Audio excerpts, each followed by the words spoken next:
There you go. Cool, cool. Guys, thanks for coming out. Got more coming in here, but we'll get started here. We got people watching online as well. So do me a favor, if you could, your cell phones, just if you can put them on mute, vibrate, whatever, just shut them off for a couple hours if you can. You definitely don't want to miss what's going to go on here. So thanks for coming out. I'm probably out of the thing here, aren't I? So yes, people are. I was way out of the we got a camera over here for all these people online. So real quick, I think I've met just about everybody. I'm Jeff Morrell.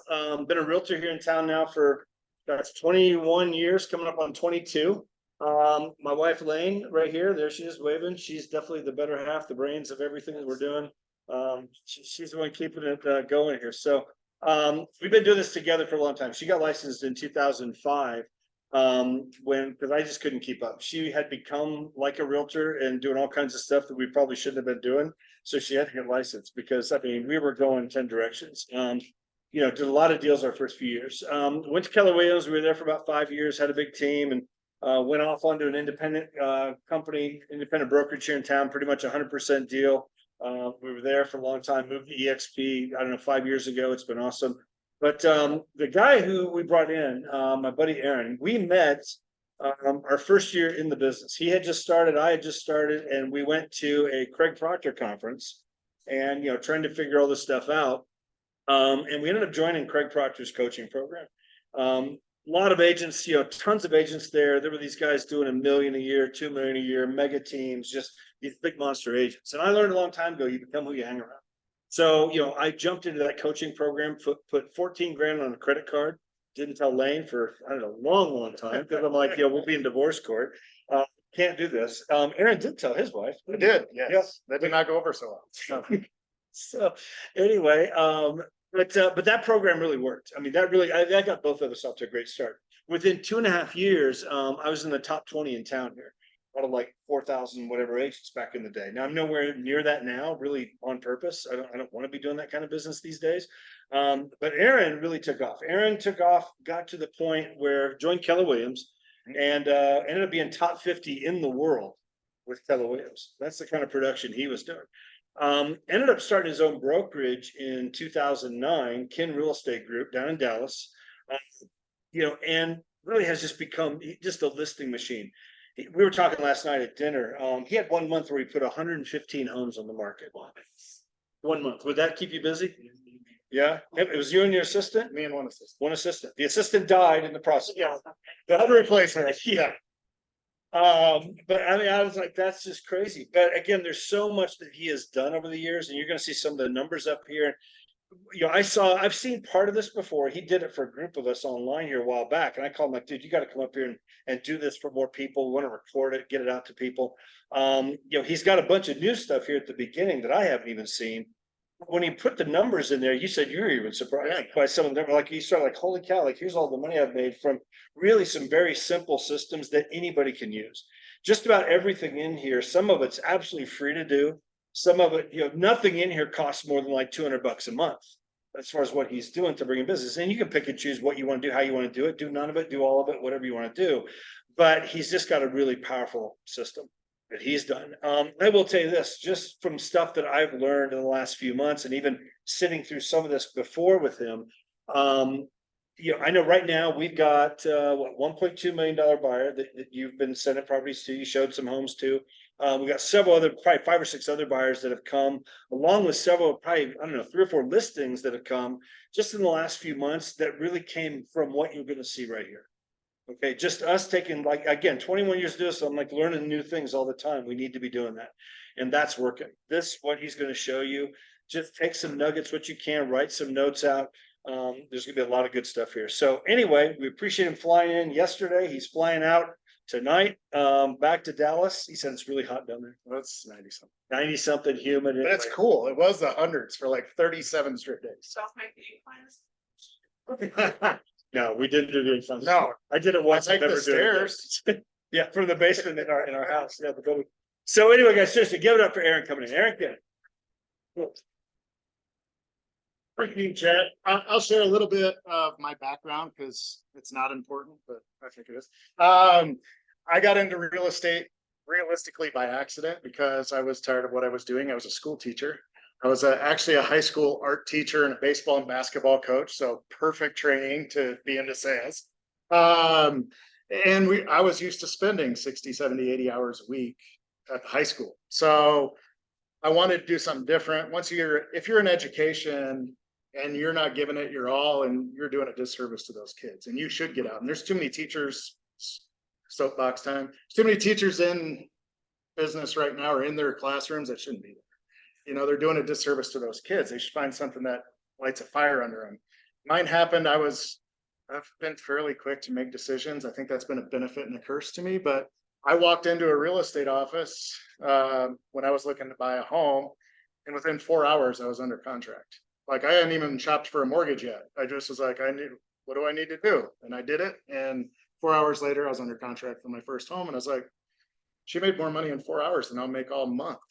Like, I'm going to get my real estate license. Back then, we didn't have online training. So they sent a bunch of books, you know, and you read through those, did the classes and got my real estate license. And when I started in real estate, I had one distinct advantage. I was fairly young, you know, I was 24, 25 years old. But I was super techie kind of. I grew up with a computer since I was 9 years old. So I knew how to work a computer. And I sat down in front of the MLS system for the first time, and it was DOS. Blue screen. You don't even know what DOS is, right? Blue screen. You had to type in a command to get it to open up. You couldn't email out of it. It was just a static site, right? So I had computer friends, and I had them built me a computer software program that would actually strip the data and send out listings. And I was one of the only people, if not the only one, that could send out listings. And within the first couple of years of business, I was selling 80 homes a year, mostly buyers. My first 17 listing appointments I went on, I got 0 of them because I didn't have a marketing system and didn't have a plan. What are you doing? Go ahead. Ignore me. I'm trying to get this bar off here. It's okay. Just hide it. Can you do it? I don't know. It's okay. Don't worry about it. Don't worry. So that kind of catapulted me in, and I always was like, okay, how do I stay on top of technology? Technology is going to drive this industry, and we were always 5 to 10 years behind every other field in business. There was no other field in business anywhere that was using DOS. Why were real estate agents people's biggest assets? So that's kind of what's led into what I do today. Is I've always been trying to keep up to date, if not ahead of the curve, with technology. Now, I'm no super genius. I can't tell you every AI program out there, but I do use several today. And what the subtitle on this is 10 low cost options. Now, we do use some high cost stuff, but that's not what we're talking about. We want to do it for every agent that could immediately put all of this into your budget for under 500 bucks. All of it. Because it's powerful. 2, it gives us a lot of return on our investment, which you'll see. Like Jeff said, when I was doing the numbers, now I can't click. Click on the screen here. So the first one is Google My Business. Who in here has a Google My Business page? Oh my gosh. It's only a handful, like 5 of you. How many of you generate at least $100,000 a year in commissions off your Google My Business page? Right? So every one of you should. It's easy, it's free, you just have to feed the machine, right? So we're going to talk about how you do it. First of all, this is what would look like on the left-hand side here is what you would start. So if someone typed in a search Aaron Kinn, or typed in the Kinn team, or typed in looking for a real estate agent in Keller, Texas, or Fort Worth, Texas, or whatever. I live in Keller, so we'll reference that a lot. This is what I see. They see this part right here. So they'd see my name, they'd see the service area that we are in, and then they see our reviews, right? So we have 126 reviews, and that's where we'll start right now. So if you have a Google My Business page, you need to start with reviews. You need 100 at minimum. How do you get 100? Maybe you haven't sold 100 homes yet. Maybe you just started in the business. Does not matter. Friends, family, neighbors, clients, people that cut your hair, anybody that can get on Google and leave a review should be leaving you a review, 5-star review. But it should be beneficial reviews too, which we'll talk about. But this is very important. When I had under 100 reviews, things were slower. I didn't get as much traction. We'd get calls here and there, but not tons of traction off of this. As soon as I went over 100 reviews, we get 5 to 7 calls every single week. Now that may not sound like a lot, but out of the 5 to 7 calls I get, I convert about 60% of them into business. What other online lead source converts 60%? If you know of one, let me know, because I haven't found it yet. It's awesome, right? So, and it's free. So this is the biggest thing to focus on, is getting reviews. And the one thing that Google is different from Zillow or Realtor.com, Zillow or Realtor.com asks, which address did you get helped with? Like, what home did Aaron help you buy? Well, doesn't matter on Google. My mom can go in there and say, Aaron is the best agent in the world, bar none, and do a Google review, right? So you want to get as many as you can. Like, every one of you should leave me a Google review if you get any information out of this that's beneficial.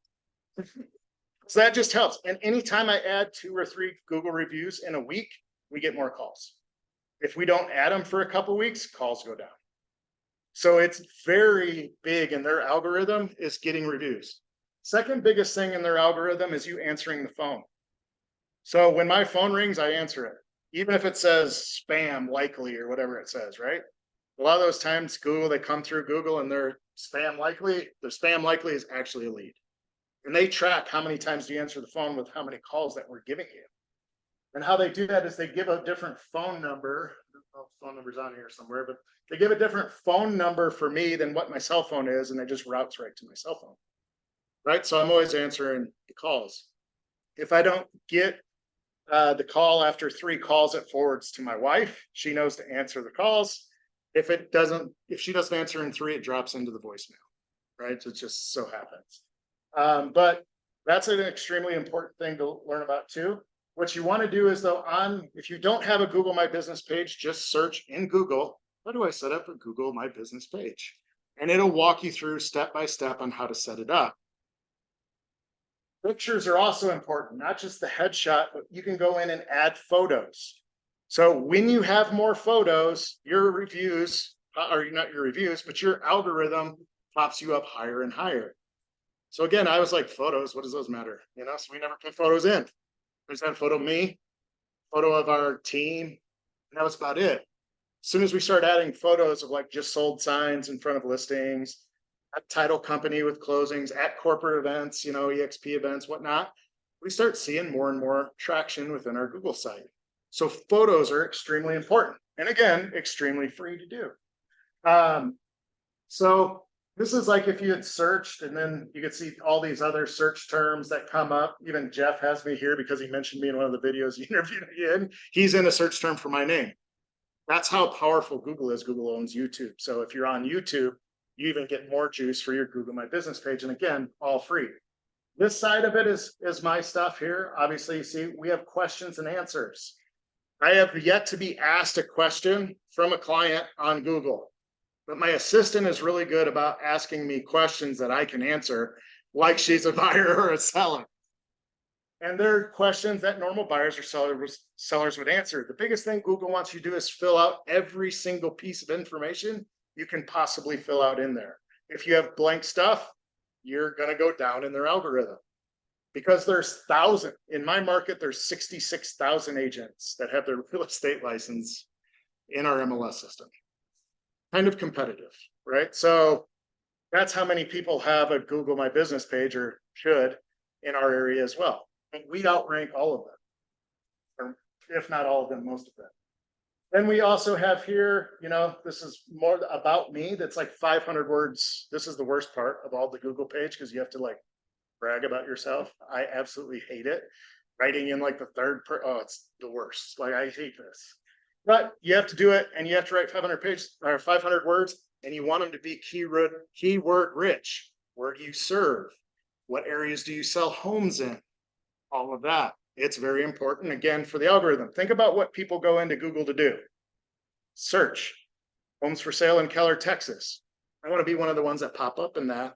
So Keller, Texas is mentioned a lot in here. Keller, Texas is mentioned a lot in my reviews. This is like super secret bonus tip. I talk to a lot of people about Google because I get great results here for free.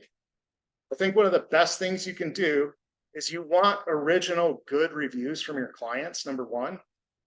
or people that know, like, and trust you that will leave you good quality reviews, like everybody in here, right? I'm not kidding. Everybody should be, no, so I need that to go to 150 today. No, so when somebody leaves a good review, when I respond to that review, you should respond to every single review. I talk about the city they bought in, the neighborhood they bought in, and how happy I am for them. They could have been the worst client on the face of the planet. And they leave me a good review, and I'm gonna be like, it's so awesome to have a great new neighbor in Keller, Texas. We can't wait to see you out at the neighborhood events in Hidden Lakes. That's the neighborhood they bought in. I'm gonna mention all of those terms because those are terms people search. And so those reviews pop up when they search. So if you open these reviews, I don't know if I did that. No, if you open these reviews, you will see what you've searched for. So if you search for looking for homes in Keller, Texas, the reviews they show you all mention Keller, Texas first. Those are all the reviews that come up first, even though one may have been 2 years ago and one may have been six months ago. And the client may not have mentioned Keller, but I did. And Google treats it the same. A lot of people don't do that. A lot of people respond to their clients' reviews and say, oh, thanks. It was such a great time working with you. Hope you love your house. That does nothing for Google, right? You want to be very specific. Where they bought, what neighborhood they were in, what neighborhood things they would enjoy, right? This is a part under Google when you open up the part about me that talks about, this is products. A lot of people don't put anything in products because we don't sell products, right? We're not selling skincare or anything like that. There's no lotions or potions in real estate. So our products are our homes. So every just listed, just sold, hey, we helped our buyer buy this home. They all go in here with prices. When they open these, it's a full information. There's a little thing that says learn more on there. They can click that and it goes to our single page website. All about that property, 3D tours, professional photos, drone pictures, all of that stuff. Then our other products are down here and it's all this stuff. It's like what every person needs to know about selling a house. They click that, it opens up a video about me talking about what you need to know to prepare your home to sell. What's your home worth? That goes to a over the net home evaluation page that links in through HomeBot, which we're going to talk about today. So all of these have a purpose, and they're all cities that we service, of course. This is also when you search this. If you've ever been on there and you've actually done these searches, you should search like you're a buyer to see what shows up, because then you know exactly what to feed Google so you show up more, right? So here I am again. The top two things that always show up is this sponsored. Now, sponsored is a misnomer because you're actually paying for this part. There's literally hundreds of agents in this sponsored section, and Google just rotates them through based on their algorithm, based on their reviews, based on how frequently they answer the phone, right? This is called GLS, Google Local Services. We'll talk about that just. Okay, so this is the sponsored section, and then this is all the information below that that's sponsored, and then you get to businesses down here. If you search Keller, most of the times I'm first when they search Keller, because I've done such a good job with my Google My Business. I do no marketing with Google. I spend no money on pay-per-click leads, zero. But I spend a lot of time building my Google page. You have to feed it with at least 3 pieces of information every single week at minimum, whether that be a photo, whether that be a new article, blog post, vlog post, what have you, new product just listed, just sold, whatnot, or you out in front of a house, taking a picture of you in front of the house. Hey, showing these great folks some homes today. Whatever it is, you got to feed the beast, and it is the beast. Right? And it has to be fed all the time. Here's the description. You're going to get all the copies of these slides, so we don't have to bombard you with everything. Here's all the cities that we service. Now, there are some cities on there that I service that I didn't put in. I skipped them because there were smaller metro or little areas. Like there's this little town called Watauga. It has maybe 10,000 people in it. Keller's on one side, 45,000. North Richland Hills has 45,000. Richland Hills has 30,000, and Fort Worth has 400 something thousand, all surrounding Watauga. No reason to put Watauga here. It gets enveloped. in the other cities. So it just comes up in my search terms. So we just do our furthest one that we go out, which is Weatherford. It's about an hour from me. And then we'll go up to Denton, which is about 45 minutes. And it's about 30 miles to anything. I don't know if Colorado Springs is like this, but to go like 10 miles is at least 30 to 45 minutes. Welcome to Texas, right? And then the other important thing on your profile is you want to be open 24 hours. Every day, holidays. The funny thing, Google always sends you on a holiday, like 2 days before Labor Day. Are you open on Labor Day? Yes, I'm open. I'm open every day, 24 hours a day. People can call me. Now, if it's Labor Day, did I answer my phone? Maybe, maybe not, you know, but I want this to always say 24. If you limit this, you get less opportunity. Just the way the algorithm works. Play with what they want to see. By 2022, last year, net commissions just off my Google My Business page was $68,828. That's buyer and seller, right? So not bad for something that's free. You just have to feed it. This year's commission, with that in the way, is 101,410 so far, right? And I know we've got about another 70,000 on the market right now in listings that have come from Google My Business. So 101,000, easy to do. You just have to feed it. We've only had it for 2.5 years.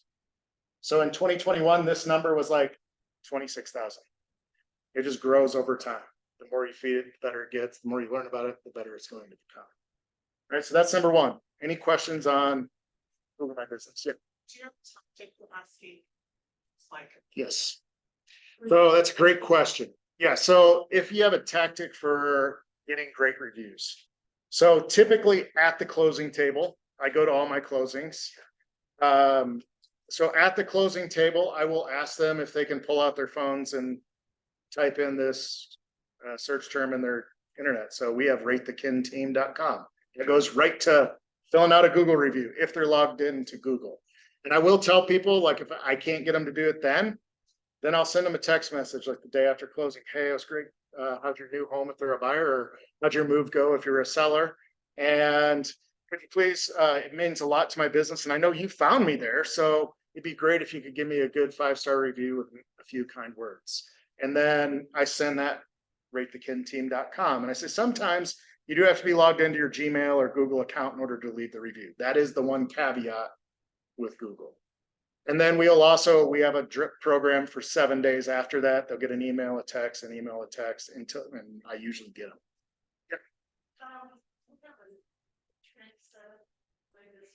Mm-hmm.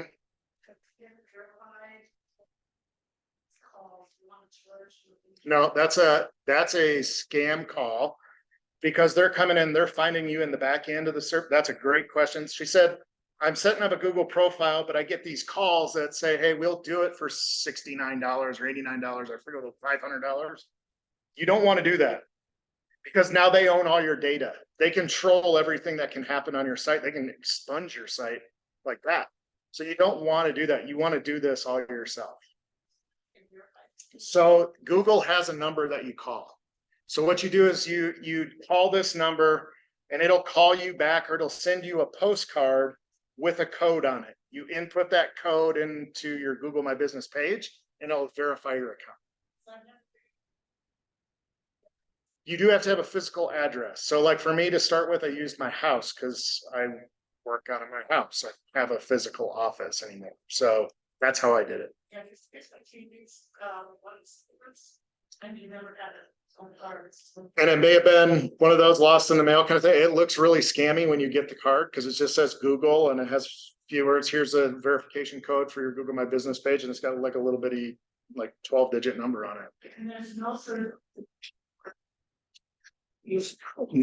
Not that I'm aware of, no. So just want to make sure. Yeah. And Google's usually pretty good if you call their number or send them, or they're not good when you call their number because you're on hold for 6 hours. But they're much better when you fill out their forms, and they will get back to you. Yes, ma'am. When they call the number that gets routed to you, can you tell that it's coming from Google? No. I wish you could do that. The question was, if they call the number, it's assigned to me. Do I know that it's a Google call? I do not. Now, when you answer the phone and it's a Google local services ad, and you answer the phone, it'll say, "Hey, from Google, ding," and then the call connects. All right, so that's the only way you know it. So I know when I hear that, it's Google local services. That's how I track it. Plus, they've got an app and everything, and I'll tell you how to set up Google local services because it's a little bit different than Google My Business. Google My Business, unfortunately, it's usually pretty easy. It's just that code and verification piece. Jeff, no? So this is Google local services. Already showed you this, right? Looks the exact same. People type in the same search terms. I know I want to buy a home in Keller, Texas, or moving to Keller, Texas, or searching for homes in Keller, Texas. Bless you, bless you. This is Google local services. This costs money. Okay, so this is an expense. But it's not like paying for ads. Like these are ads, right? So typically in the ad section, whoever is willing to pay the most for the keyword that was just typed into Google. This is your verified agent of Google, and they're going to post 2 agents at the top. Now, if you click this, see more agents, you can scroll down, find yourself, or I think we have like 370 some agents in this. So it's hit or miss whether you're in there. I refreshed my screen like 26 times and I never came up. So I was like, I'm just going to take a screenshot of somebody else, right? You know, I can't find me, so whatever. But I could if I open this up and scroll down. But I do get business off Google local services. So it does work. I just don't know the inner workings. I know the inner workings of how you can get more people to call. I don't know how you get shown up here all the time. So here's where you go. So this is ads.google.com. And again, you're going to get this. It shows in my little presentation here, but ads.google.com, and you can either get started right here, or you can call them to get set up. There are services that do this for you too, but then they want a residual of everything. They think, ooh, we marketed you. We're going to take a piece of everything that you paid Google, which is crazy. Like some people are paying $1,000 a month to this third-party marketing service and a couple $1,000s to Google, right? So, and you don't need to have it. Like once it's set up, it runs. You don't need to do anything else. You just need to feed your Google profile. It runs off the same algorithm as Google My Business. So same reviews, same everything, but they track more intensely on your phone calls that you answer, text messages that you follow up with, because there is an app for Google local services. Okay. So that's why when you set this up, you want to set it up with a different email than you use for your personal email. So you can see I created aaron.kinn.gls@gmail.com. Why I did that is so it wouldn't confuse me with my other email address. And we run other stuff through, and I always know when people are coming through Google local services, right? And not just through Google My Business. So there's one thing I learned, Proctor, many, many years ago, is you want to track your data, right? You want to track where your leads are coming from. If you don't track, you're just throwing stuff against the wall and hoping it sticks, right? For the lack of a better word. Right? So you want to make sure that you're tracking everything. So this is a tracking mechanism more than it is anything. So I can tell how many sellers did I get from GLS, how many buyers, how much did it cost me. And the cool thing is the app tells you how much it costs, and I'll show you this screen here in just a second. So this is what comes up next. And you see, congratulations, your Google profile is live. So it's like headshot, real estate agent license. You got to upload all those stuff. Your headshot has to have no background. I don't know why that's the case, but that's what Google wants. So that's what you do. Otherwise, you're not approved. Proof of insurance. So that's your E&O insurance. Background checks. They do a criminal background check on you. It's like, this is like legit. And this takes about 3 to 4 weeks to get approved. Then you have customer reviews. So do you have reviews? Yes. You don't. I think you only need like 10 to be a Google local services person. And again, those can come from 10 random people. You guys can all get together after this and give each other 10.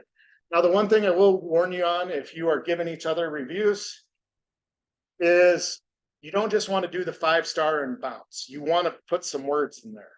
Because if you get many 5-star reviews and no words, and They're just 5-star, 5-star, 5-star, and no words, Google will flag them and they won't show up. So you want to have words in there about how great. Right? Then once that's done, you turn this on, your ads are on. They call it ads, even though they're not ads. Like they treat them as ads, but I'm not paying for an ad. It's just my face that shows up in my Google profile, right? But a better looking face if I get more calls. Then we got Google Screens, so that's good. And now you have to pass a COVID-19 whatever, right? Yes, I wash my hands. Like one of those things. Right. So and then you got your number, all your information, website, what have you. And then you can create your Google business profile. Where do you want to work? Now, this has a lot like in Dallas and North Dallas, which we don't even go to. But if we get calls, I'm really good at converting calls on the phone. And then I call up an agent that I know that works those areas and I take 25%. Because I know they're charging me. If I get a call or I get a text, I'm getting charged. And it's not cheap. I'll show you here in just a second. So here's what I paid in 2023. $2,663 so far for 66 leads. It works out to like $49 a lead. So that's $49 I call in, text in. Now, we probably get 10 calls a month from like cleaning services and moving companies wanting to, they're going through Google and just calling agents because they know we employ those people. So you can report those to Google that this is not a viable lead, it's a sales call, and they will take that charge off your ledger. You want to make sure you do that because they're calling you, you have to do it. So if you have this big team or you have several agents that answer your calls and things like that, you have to make sure that they know who they're talking to because you could be charged a lot of money. Like I had a buddy that charged like $56,000. I went in and looked at it as account, like 22,000 of them were from BS stuff. He wasn't taking the calls were going right to his ISA. If they're a garbage call, he just next, right? And never turned it in.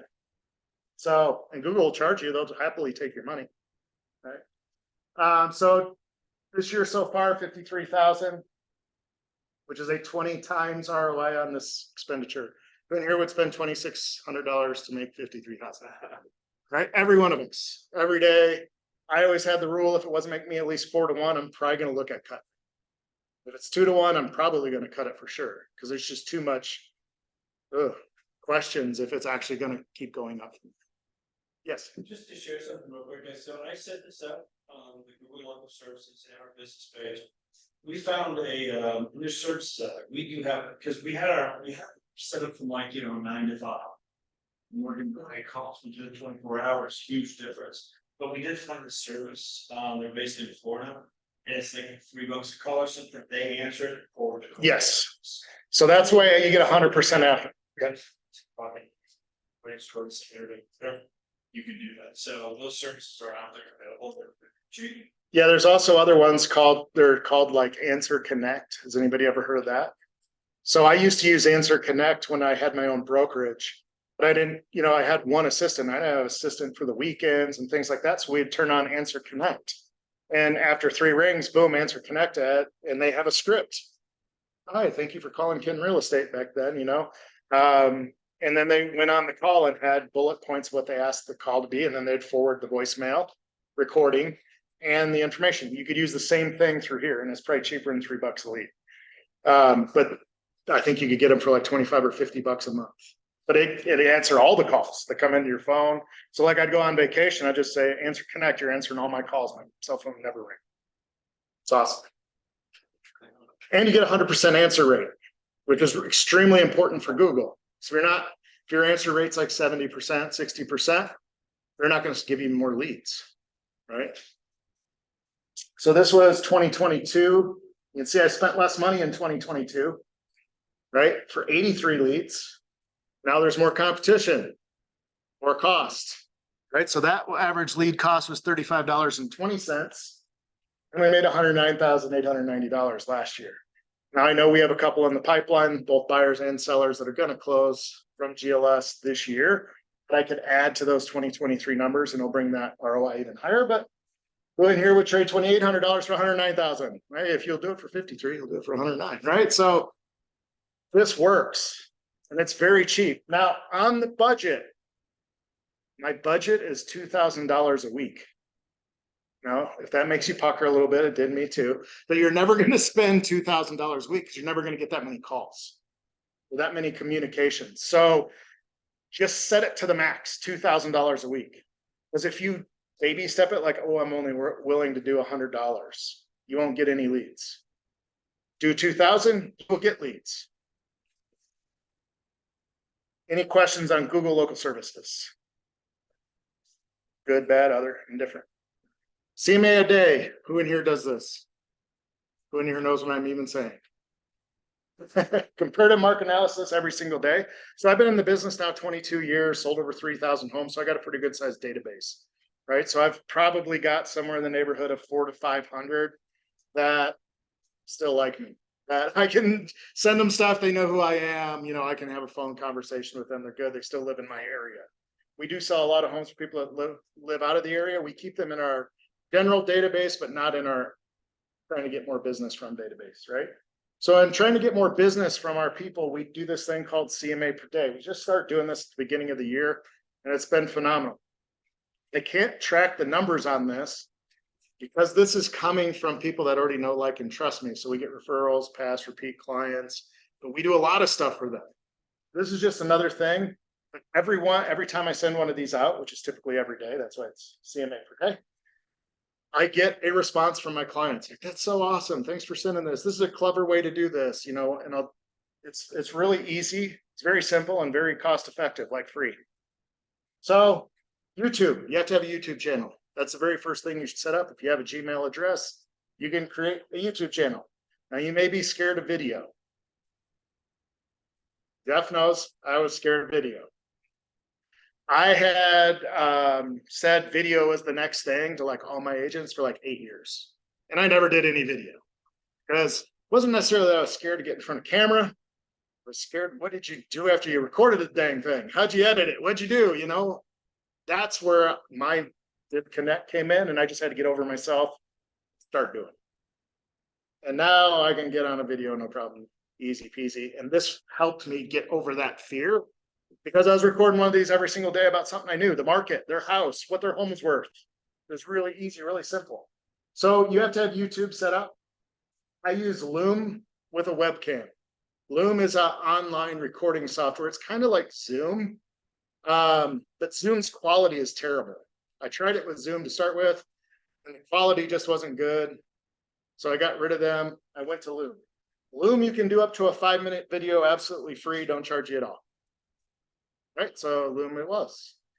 Now I have Loom because I do like long trainings for my team, listing presentations, things like that. So I pay for the advanced version. It's like $10 a month, super cheap.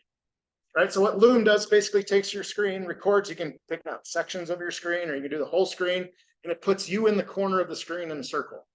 So you're sitting there face to face with them or your webcam while your screen's in the background. You're going through the information. Then I use Canva. Canva is free. Unless you want to get super advanced, you don't have to, because all this is a, I think it's called white space or something like that in Canva. It's just this big whiteboard, and that's where I build their market report. Because I'm not sending them any documentation. This is where I made a mistake. So I'd send the CMA every year, you know, every year anniversary, whatever it was, but I'd send a full like PDF, 60 pages worth of stuff, right? And they never opened it. How'd I know? Because I put tracking software in my emails and they never opened it, right? So I want them to open it. You have to have the MLS. So be an MLS member. We should all have that. Zillow search. Here's where I use Zillow against them. So I'm going to search in Zillow their home and get their Zestimate, right?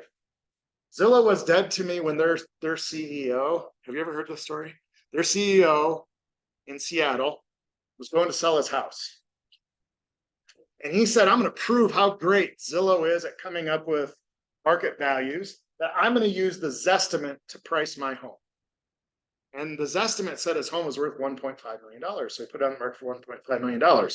Didn't sell for like 3, 4, 5 months. Lowers it down to 1.25. Eventually the home sold for $897. Great. That Those estimates right on target, so I use that against Zillow all the time. It's one of my favorite tools to use, not just with my clients, but also future clients as well, which we'll talk about in a second. Redfin, I also use Redfin against them because they're just like Zillow. They give away everything for free. And usually what they give away is garbage, right? In our market anyways, their home values are terrible. So we use both of them against themselves. Then we use ChatGPT. We've got ChatGPT running. Who's got it on their home screen on their phone? Oh, come on. Like you could be texting and emailing people through ChatGPT. Like I send a text, I'm really mad at a client or an agent, usually an agent, and I'm typing and I'm like, oh, I'm gonna put that into ChatGPT and it softens it up and I sound really nice and good, well spoken, which I'm not, and it's much better. Right? So I use ChatGPT like all the time. Now if I ever email you, you're probably getting it from ChatGPT. And then you need an email. That's it. This is what you need to do the CMA per day. Now, who are you going to send these to? You're going to send them to all of your sphere, whether you sold them a house or not. So you have to know, one, where do they live and do they own the home? So if they own the home, you're sending them one of these. All the clients that have bought a home with me.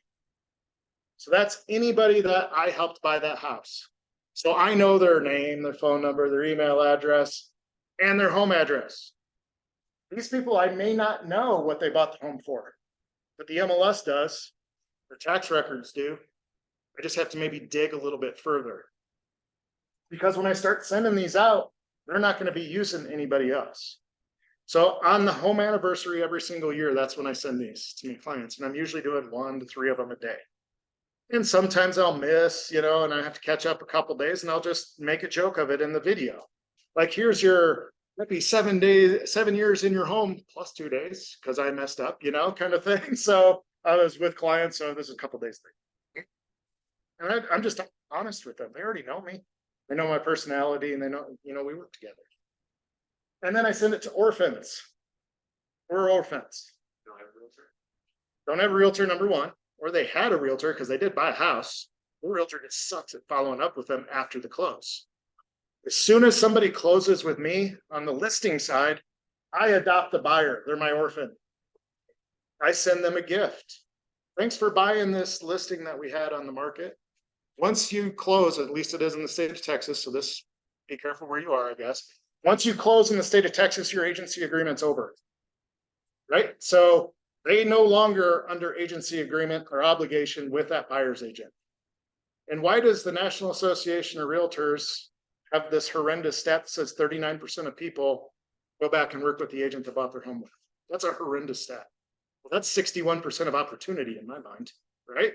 So yeah, I may get the leave me alone 4 out of 10 times, but 6 out of 10 times, hey, thanks for sending me the gift. The gift is super simple. We usually send them, like a little Starbucks gift card and something about the house that they may not know, right? They're now becoming my orphan. They're going to be my seller in a few years, right? So then I'm going to send them the same marketing material I send every single month to my sellers, to my orphans. Eventually, they're like, gosh, that was so great working with Aaron when he sold us this home. They don't even remember I wasn't their agent. Like, I've done many listing appointments, people, and they're like, oh, it's so great to see you again. I was like, I've never seen you. Never. You've seen me on postcards and things like that, but I've never seen you. All right, so we send these CMA days to the orphans. How do we get their email address? It's in the contract. In the state of Texas, you can do a care of and the agent's name, but a lot of agents don't do it. They put their email address of their client. Right, so we take it from that and we got their data. We know what they bought the home for. We know the home. So when they bring us back over, we know more than that buyer's agent did if they interviewed, right? And we're actually dripping on them. They're not. Most people close a home with a client and they're forgotten. Oh, I'll send them something once a year. I'll send them some cookies on their 1-year anniversary.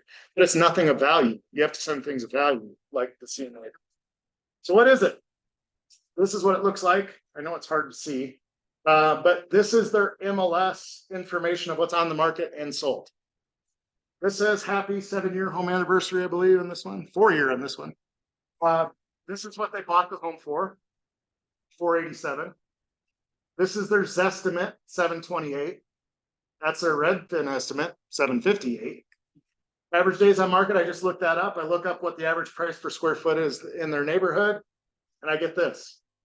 If you look at these comps, this home's worth probably $850. They're $100,000 under market. So I send this to my client on their home anniversary every single year. And this works like a charm. Here's the YouTube video. So this is the video. You can see it's 3 minutes, 13 seconds long. I try to keep them right about 3 minutes because I know past 3 minutes, people are just like, I don't want to hear more about real estate, right? And I talked to him like if it was a buyer, when I helped with the home and I had a relationship with him, but I'd never had a previous relationship. We'll talk about our experiences during that home shopping experience. Remember, we looked at that piece of garbage on Main Street and then we found this one by chance and, you know, so on and so forth. So they know that I not only know their story right now, I know the backstory. I ask them about their kids. Are they still playing soccer? You know, so on and so forth. Right. So it creates more of that relationship again, especially if you haven't touched them for a while. So like you can see in this email, this is obviously to somebody else, but it says, and this is right into YouTube.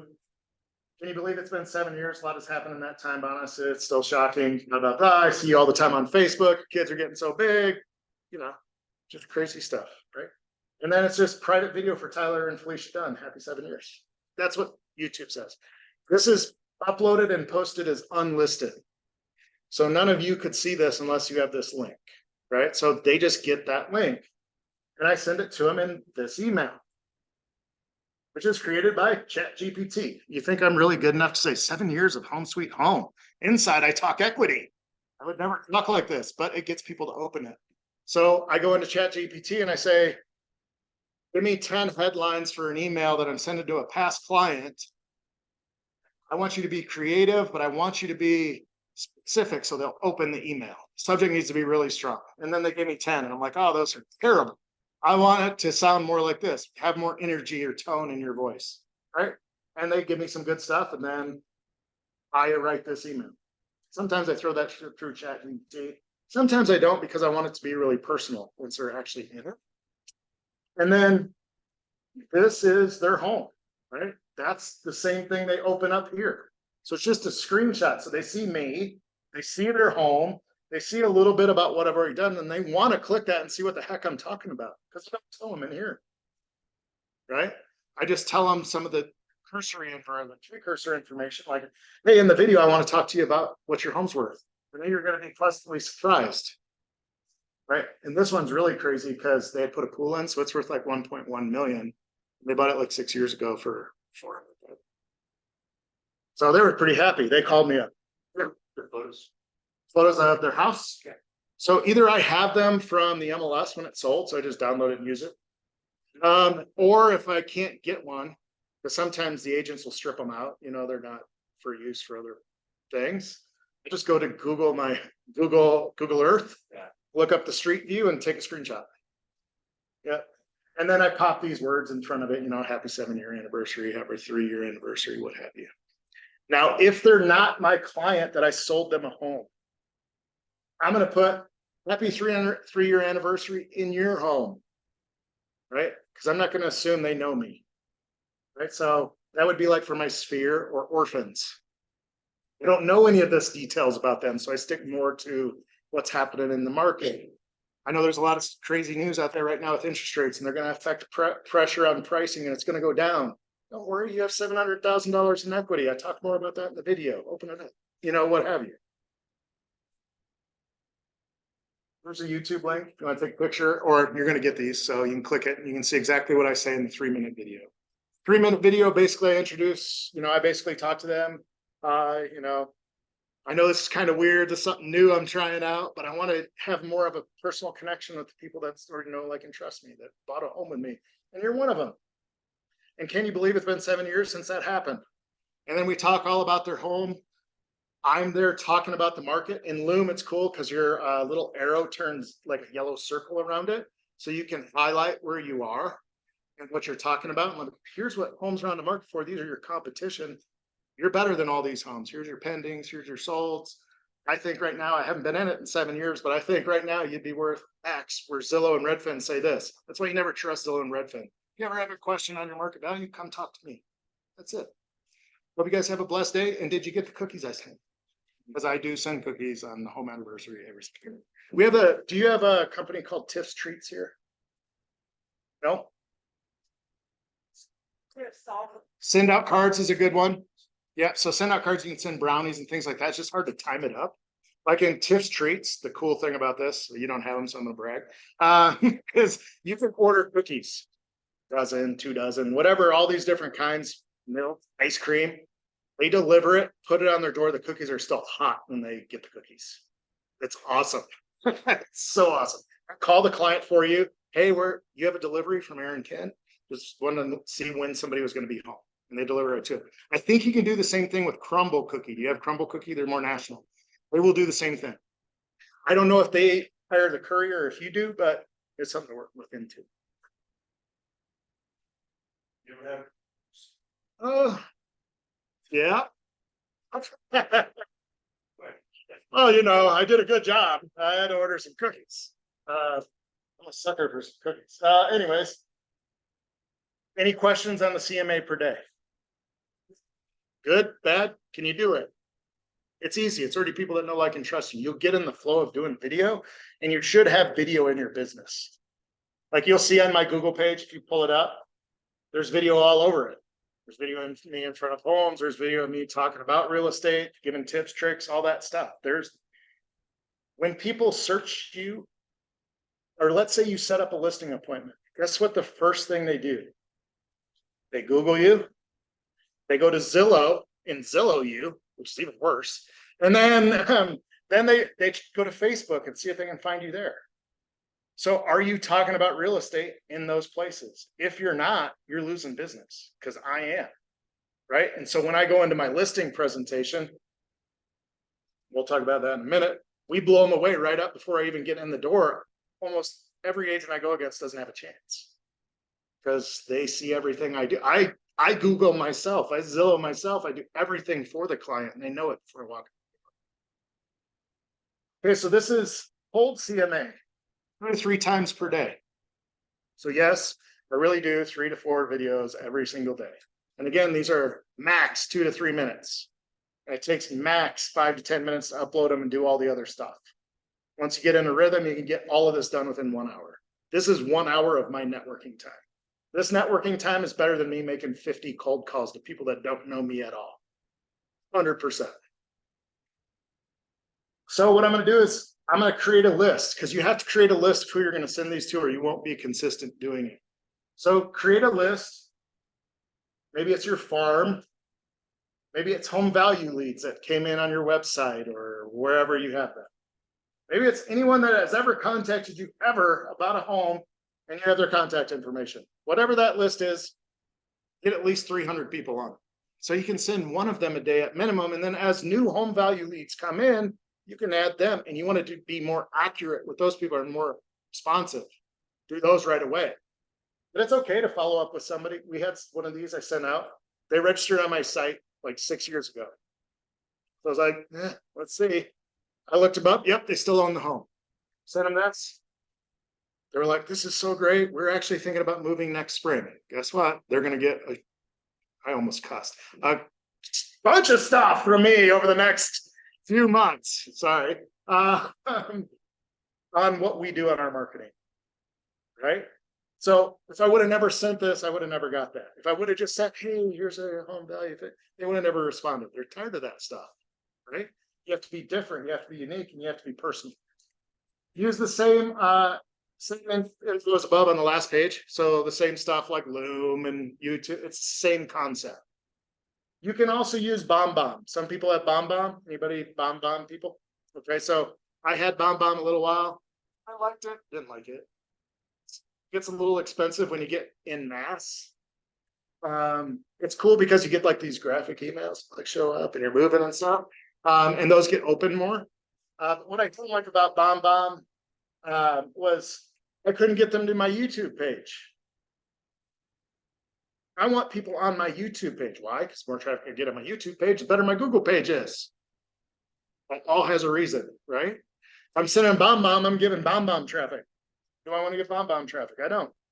Right? So I stopped BombBomb. Picture should have their name in it.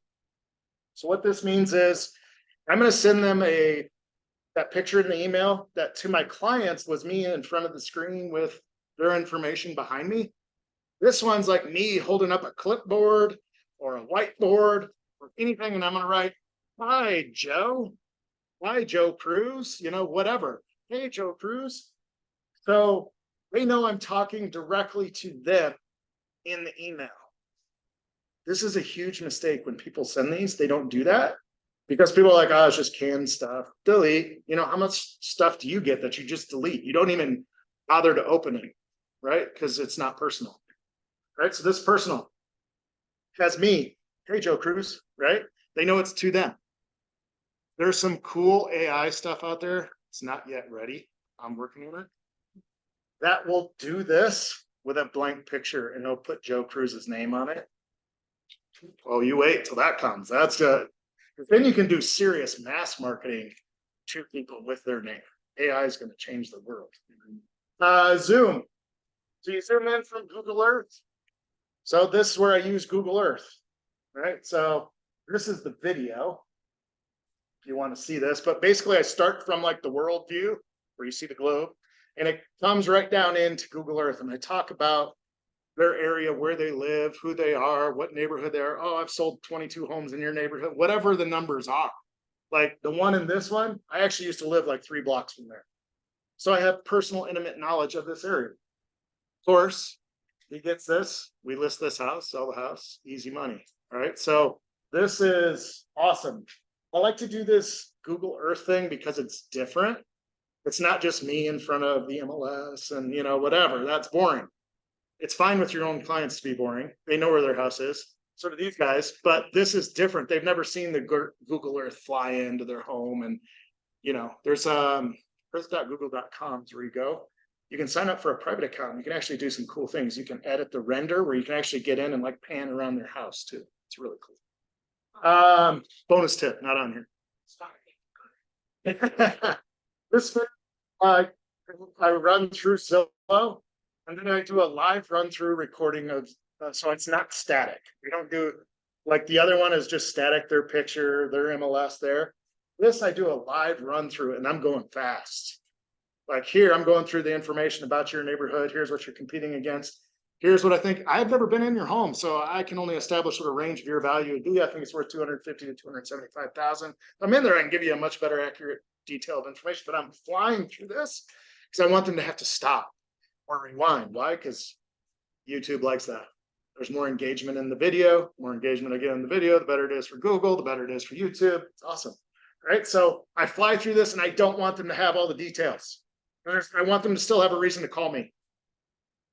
"Hey, I got your information. It was awesome. Can you tell me a little bit more why you think my home's worth $100,000 more than what it says on Zillow?" That doesn't make any sense. Of course it can.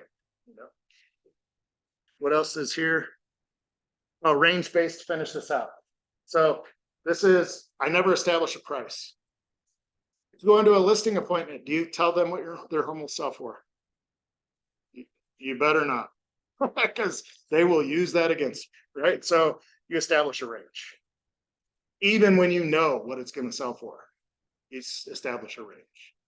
And then we do guarantees and things like that. That's another class off of those ranges, right? Anybody have questions on the CMA to data cold? Yes. What do you do to like track your clients to make sure you don't miss home anniversaries? Because like it. Yeah. So when you have that many in your database, and this is going to sound so dinosaur, and I hate even saying it, you should be using your CRM to do it, and it should pop up a task. But for me, I'm more visual than I am whatever that is, a task, because I'll miss the task and then it's gone and I've got 7,000 missed tasks. I'm not going back to look at all this missed. But what we do is we put it in the top of our Google Calendar, right? So anytime someone closes, we do the date of their closing. So let's say it's today. We'll do all day, the closing for Joe Blow. And then we say it repeats every year for 10 years or whatever it is. And so that shows up every year at the very top. So my assistant goes into my calendar every day and says, "Oh, you got to do a CMA day for Joe Blow today," or And I can see ahead of time, so if I know I'm gonna be out of town, I'll do 1 or 2, and we'll get those planned to go out and you can schedule on your email. Right, so I use Google because it's more visual that way. I can just see them. They're all sitting at the top where my calendar's down below. It doesn't interfere with anything. Makes sense. Questions on that? This one costs money. I'm gonna say that right up front. This is money well spent. I didn't even know how well spent it was until I started doing the numbers. It is money. I would spend it again and again and again. This is ZBuyer. You guys have ZBuyer. I know you have ZBuyer. ZBuyers across the country. Anybody use ZBuyer? It's not for buyers. It's for sellers. Stupid name, great product. So ZBuyer looks like this when leads come in. These are typically people that want you to buy their house. Who in here loves buying houses? No one. We want to sell houses. I want to buy homes too, but I can't buy every home, right? All these people want is you to buy their home, or they want an offer on their home. So that presents a dilemma. How do you call them? You're a real estate agent, not a home investor. ZBuyer sells to home investors too, so a lot of people are calling these people. This is not like an easy like call, book an appointment, go list the house. It's a little bit more, a little harder, a little bit for a client, but very lucrative. So here's your script. Hey, Helen, it's Aaron. I just got your request that you're looking to sell your home. I see that you're looking for a cash offer. Is that correct? That's how fast I say it. Because I don't want her to stop me and say, no, I'm not looking to sell my home. How the heck did you get my name and number? Why are you calling? Right? I want to get right to what she wants, which is a cash offer on her home. So then I go, she says, yes. Awesome. I'm going to be in your neighborhood on another meeting in a couple days. From Tuesday. 1 or 2 o'clock be better for me to swing by your house.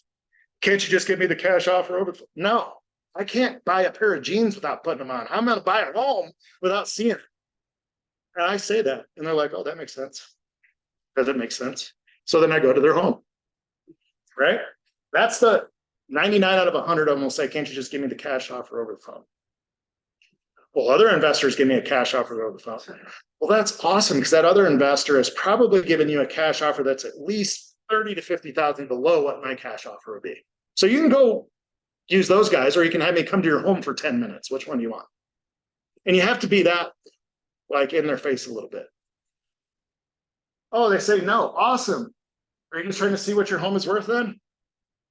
Right? I'm going to be in the neighborhood for another meeting in a couple of days. I think Tuesday, 1 or 2 o'clock work better for me to swing by the house. So I can give you a really good assessment of what your home would be worth in today's market.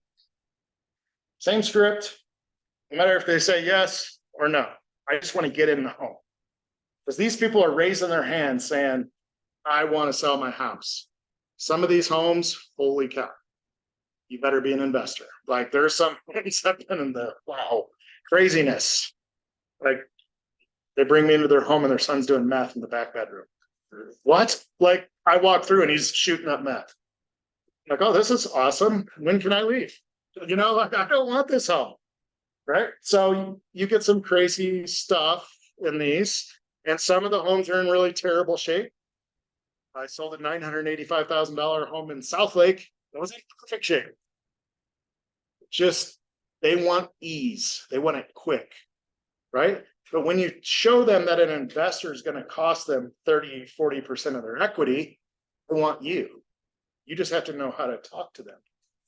So where can you get cash offers if you don't want to be the one making cash offers?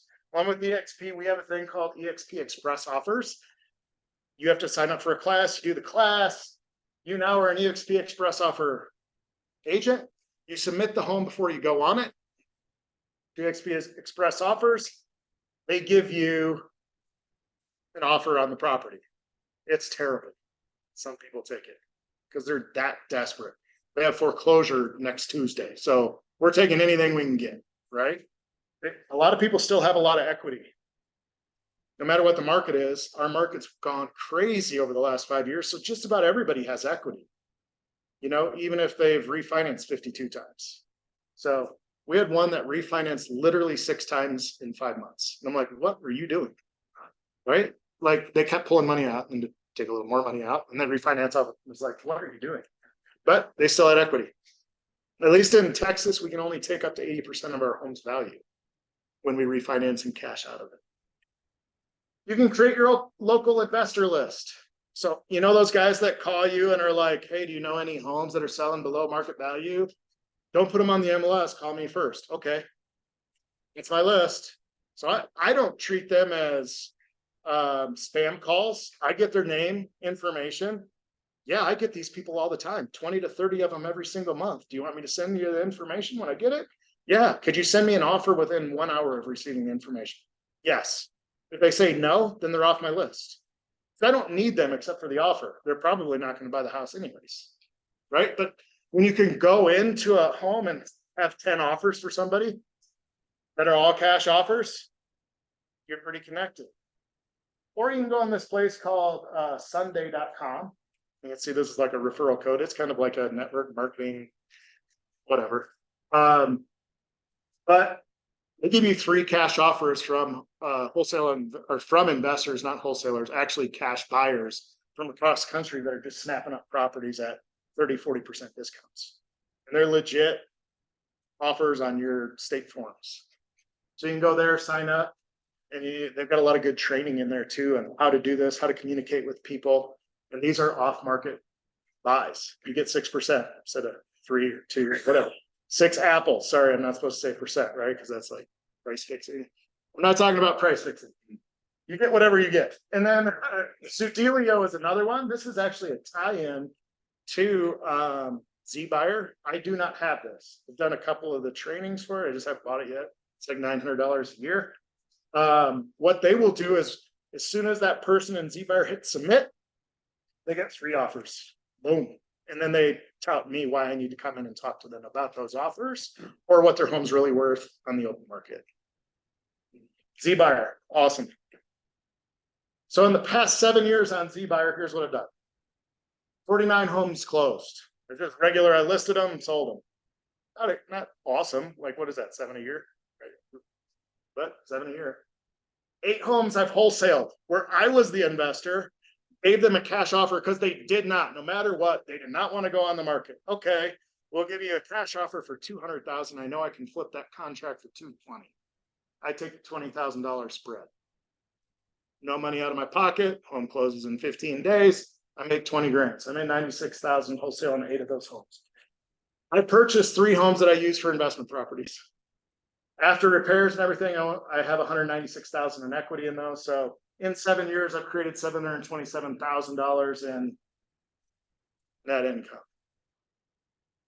Total spent, because it's $206.90 a month. I know that because I've been paying it for like 12 years. I've spent $17,379.60, which comes out to a 41.8 times ROI. That's pretty good, right? Any company, they'll say 4 to 1 ROI. You're keeping that business. 48 to 1, 41 to 1, you need to find out how to do more of it, right? And that's where I'm at. I was like, I didn't even know all these numbers like this good until I was putting this together. And I'm like, oh, I'm leaving so much money on the table because I can go by that county and I can go by that because they sell you by counties. So any questions on ZBuyer? Every ZBuyer lead also becomes what? CMA a day, cold. Like they don't convert. That's just more people you throw in. For $206, I get like 22 leads a month, something like that. 22 to 26, it varies every single month. And they become one of those, and then they also go into HomeBot. So first 5 things, awesome. Wouldn't drop them for anything. Very low expenditure. You're talking $400. HomeBot costs you $50 a month. If you do not spend $50 a month, and if you don't go and get HomeBot after this, you don't need to be a real estate agent. Because HomeBot is so good. It is unbelievably good. Who uses HomeBot? 2? Man, I should get a referral fee. That's a lot of people I can get. But HomeBot is so good. So what is HomeBot? HomeBot's for both sellers and for buyers. So why HomeBot is so good is it does all the marketing for you. You just need to put the people in there. Like literally, you don't have to do much at all if you don't want to. The more you do, obviously, you're a little bit better. But look at these open rates. Whoops. 1,026 home sends in the last 30 days. Who sent 1,000 emails in a 30-day period of time? I have never personally sent 1,000 emails. But this does for me, free, automatically, or for $50. 696 people opened it, 67% open rate. This is not just my clients. These are old people. These are Z-buyer people. These are all sorts of people. 67% open rate is unheard of. In email marketing terms, like if you go to like email gurus, like ClickFunnels, Russell Brunson, those guys, they shoot for 8%. 8 to 12% is phenomenal. This is 67%, and it's to sellers. 168 view their entire report, 16%.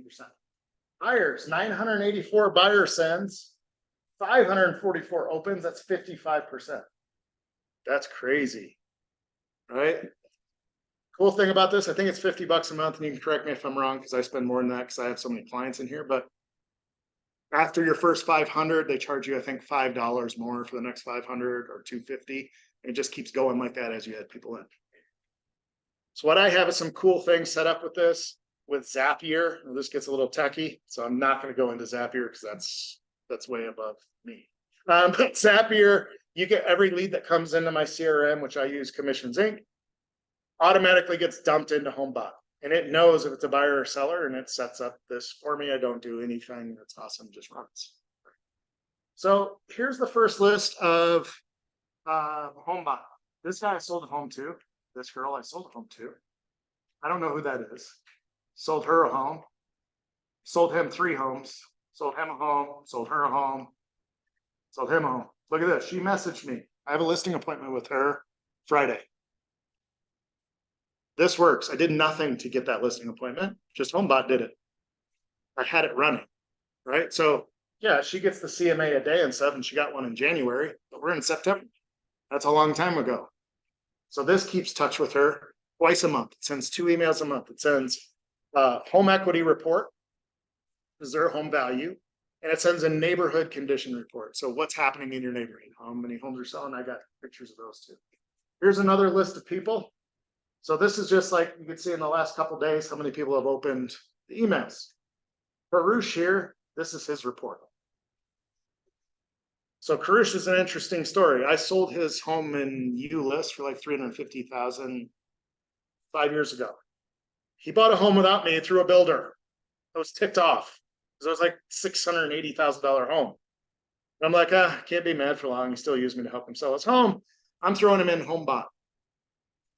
Here's his home value now. He's selling his home next year. I talked to him a couple months ago. They want to move because they're moving back to their homeland. So 1.5 million, 86% up since. It gives amazing numbers to people. And you can go in here and you can tune the value. Like if you say, my home's not worth 1.5 million. I think it's worth 2. They go and change the value. Guess what I get? An email. Bruce changed his value. You want to give him a CMA and tell him what his home's really worth? So I go in, what do? Video CMA. Send him a video CMA, and then I update his value to what I think his home's worth. And why it's not worth 2 million, Karush, it's only worth 1.8. This is wrong. Right? So this is like Zillow. It's a huge flip homes they take and they come up with some random number they pull out of a hat. Here's what your home's worth. That's how accurate it is.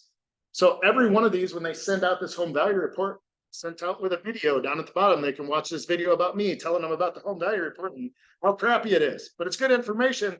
Just the price of your home is not good. Well, let's get it tuned in. Message me or change your value what you think it is, or message me what you think I think it is, and we can get you accurate data so you're looking at right numbers. Okay, it's really cool. So this means the net worth of your home's $913,000. That's pretty good. He's sitting on a good nest egg of money here when he bought the home 4 years ago. So not too bad.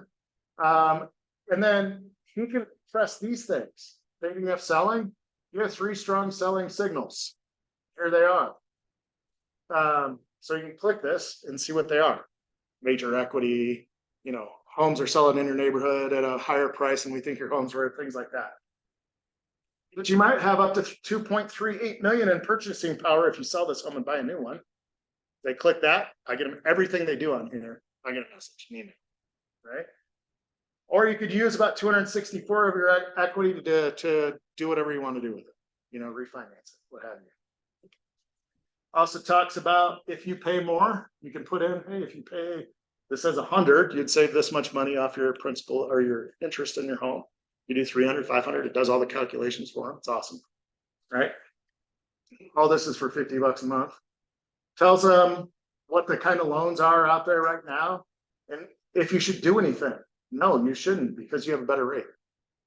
The rate information is over here. It doesn't show up when I did the screenshot, but they can go in and edit their mortgage and all that stuff. It's really good. And then if you bought another home, how much home could you afford? Here's what you do. Here's an investment property. Here's how much, if you rent your home and buy another one. Here's if you just sold and pocketed the cash after all fees, you're going to net it $803,000. Right.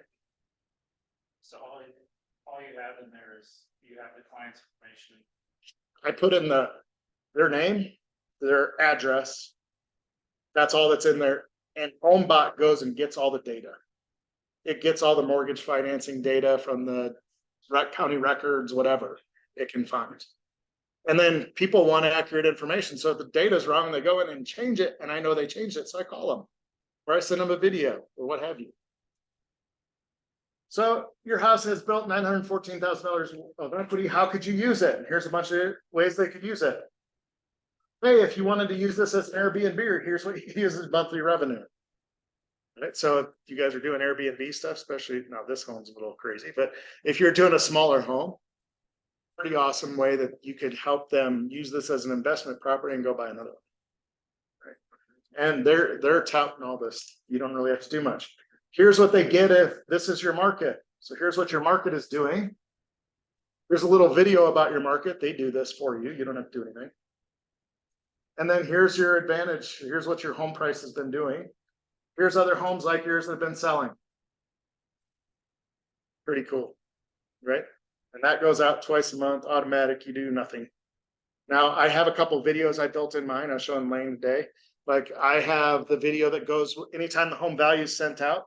It's a short video. It's like a minute and a half of me telling them, hey, this probably isn't an accurate number because I have thousands of clients in here and I can't do thousands of CMAs or market opinions. So, but if you want one, I'll definitely do one for you and we'll adjust your value to exactly what it's worth. So you have correct data and then you'll have correct data as you move forward. So it's easy, right? You do that once. I shot that like 2 years ago and it just keeps on sending, right? It's awesome. And then it does some good. Like if you see buyers are doing stuff in there, or sellers are doing stuff, you can group them together and do a video to all of them.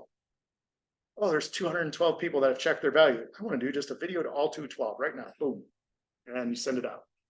Right. And it sends through their stuff, not my stuff. So it doesn't hurt my like spam meter and stuff on Gmail and whatnot. Any questions on this? Oh, if they want to learn more, they can do this. They can hit, can I sell it now? And they push this button. That's what Adris did. He's like, hey, I'm getting married. Probably going to be moving to Louisiana. It makes sense for me to sell this now or should I wait? Right. So we had a conversation. She's going to sell it now. Right. I don't want her to wait. I want her to sell it now. I don't know what the market's going to be in 6 months. Could be worse. Could be better. I don't know. I don't have a crystal ball. I know right now what she could do. I mean, she's got 150,000 in equity. Sell it now. Right. Or how's my neighborhood doing? They click this button and send me an email. Now I can do a neighborhood report for them. Right. So awesome. For $50 a month. It's a no-brainer. You can partner with a lender and they pay half of it. So you don't have to partner with a lender, but you should partner with a lender because there's extra features.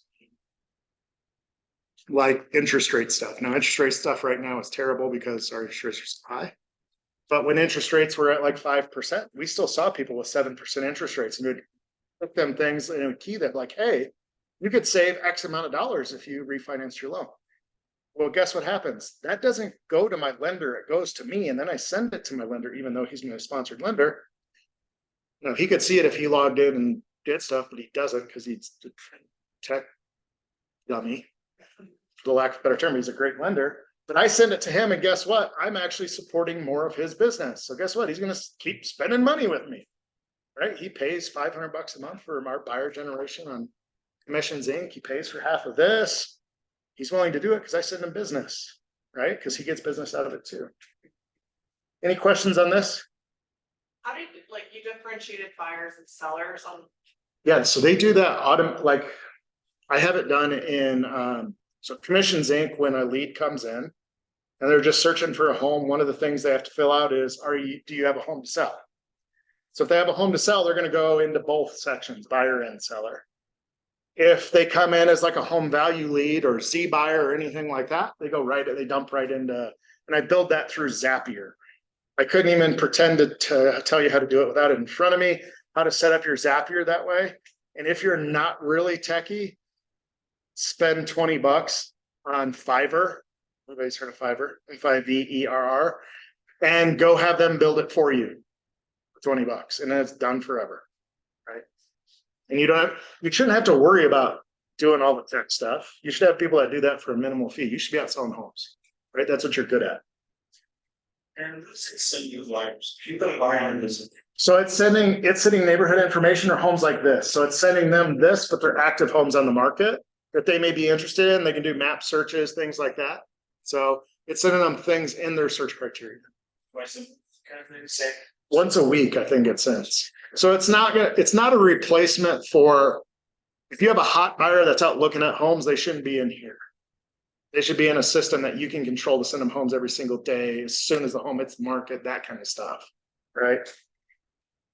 But like if a buyer shows that they're hot to me, they're gonna get an email every time a home hits the market. So they may get 12 emails a day from me. I don't care. I want them to buy a home, right? I want them to see a home before somebody else can see it. Referral sites. Who in here uses a site that they get referrals from? They pay a referral fee, 25%, 30%, 35%. What do you use? What's that? Homes for Heroes. Yeah, that's one of them. Clever. I don't think I have that one on here, but that is one. I heard of that one. One I don't have on here too is Dave Ramsey, because you have to be affiliated. You have to get interviewed, do all that stuff with Dave Ramsey in order to be in there. But that's another good one. But here's 25 of them, 24 of them. You go sign up, do their criteria stuff. Most of these are free. Some of them are not. Stexpert is my favorite one. That's why it's first.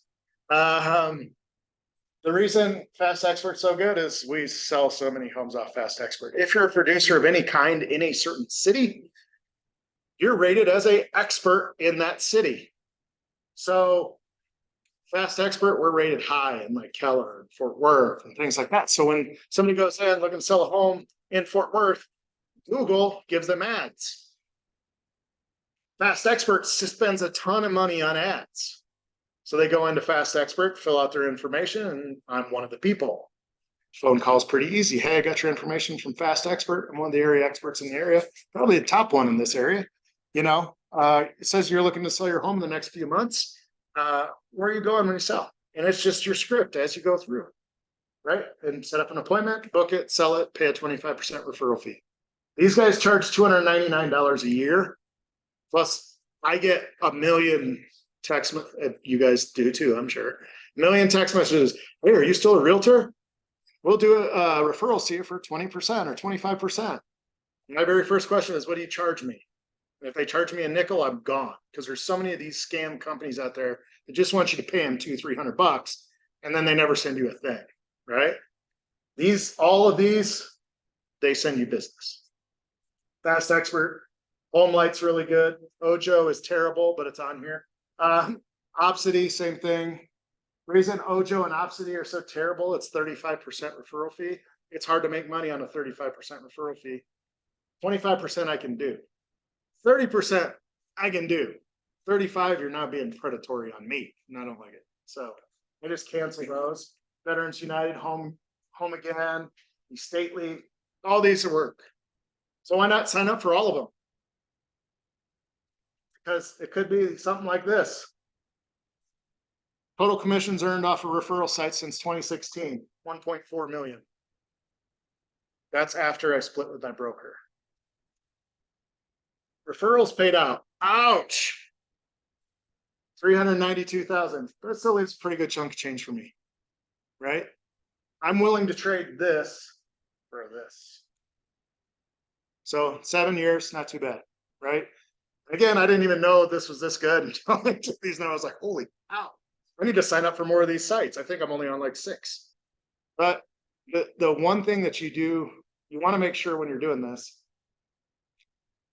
one, you have to have very good systems. So you have to have very good systems as to either you're doing the data or you have an assistant. I have a VA in the Philippines that costs me $220 a week. Want more information on that? Catch me afterwards. But she works 40 hours a week, $220.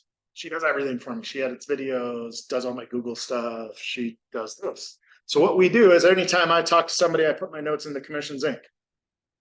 I don't want to go 65 different places to update sites. So she does all that for me. So I do the notes. She checks everybody that's got a note in the day. She gets a report at the end of every day. So she goes into all the sites where they came from and fills out the notes.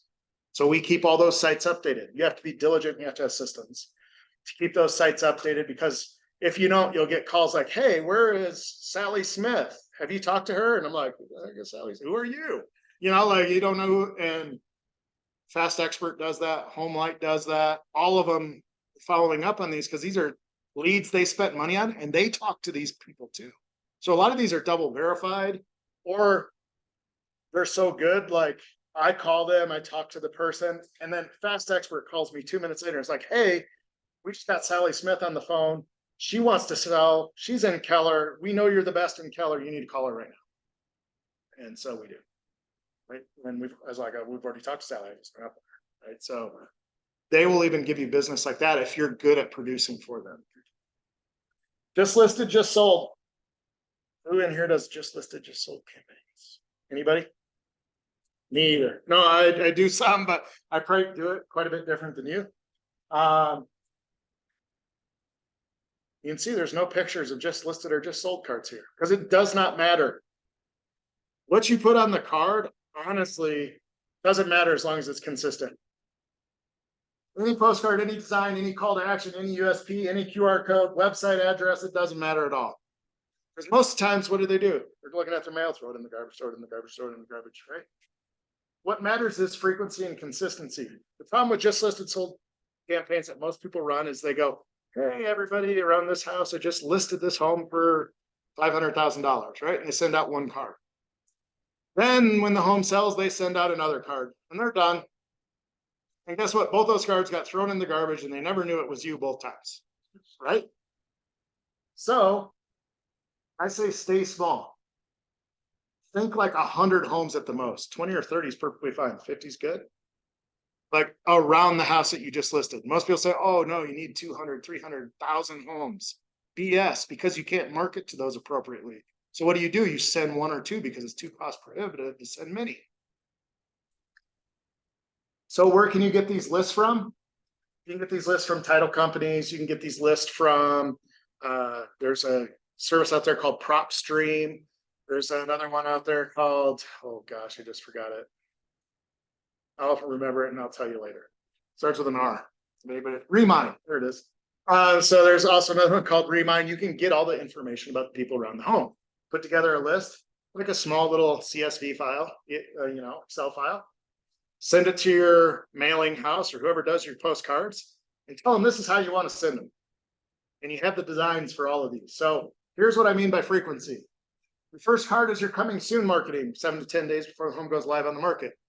So this should be, again, any of this stuff on it. Obviously the house should be on it.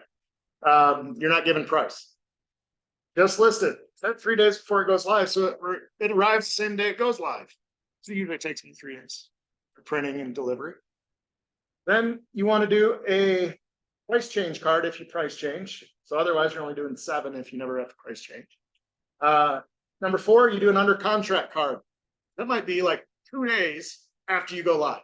Don't care. Again, frequency. Holy crap, I get another one from this guy, right? Pending card. Hey, we now cleared all the conditions. We are now pending. Who thinks this is overkill? Any good marketing book that you read, they say that you need to make 5 to 7 touches within a 1 to 2 week period of time in order for them to remember who you are. Right? And it usually takes 12 touches for them to. So pending, okay, we cleared all the conditions. Here's the card about the house again. Just sold, here it is again. Once the home is closed, don't reveal the price. This is where people do things wrong. Say, hey, we just closed this home for $500,000. There's no reason to call you, right? Well, be more specific. Say something like, hey, we just sold this home for 97.8% of the list price. Or, hey, we got 12 offers and we sold it for $22,417 above the top sale in the neighborhood. This is way stronger than we sold the home for $500,000, right?